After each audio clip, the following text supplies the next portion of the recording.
In this guide, I'm going to show you guys how to fix the 500 internal server error in Google Chrome. Start by launching your Google Chrome browser, then click on the three vertical dots in the top right corner and go to Settings. From the left-hand menu, scroll down and click on About Chrome and make sure your browser is fully up to date. If an update is available, allow it to complete before continuing. Once Chrome is updated, go back to Settings menu and click on Privacy and Security.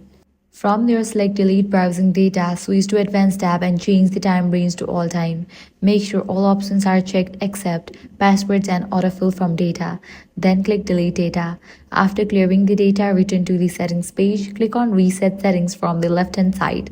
Choose Restore Settings to their original default and confirm by clicking Reset Settings. Next, head over to the Option extension.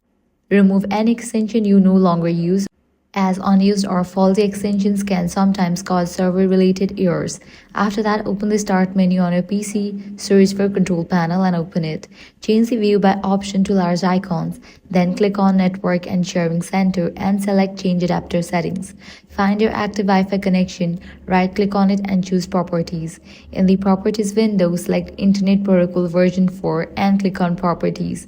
Change the DNS setting to use the following DNS server addresses, then enter 8888 as the preferred DNS server and 1111 as the alternate DNS server. Click OK, close all open windows and restart your PC. Once your system restarts, the 500 internal server error in Google Chrome should be fixed. If this guide helped you out, do not forget to like, share and subscribe.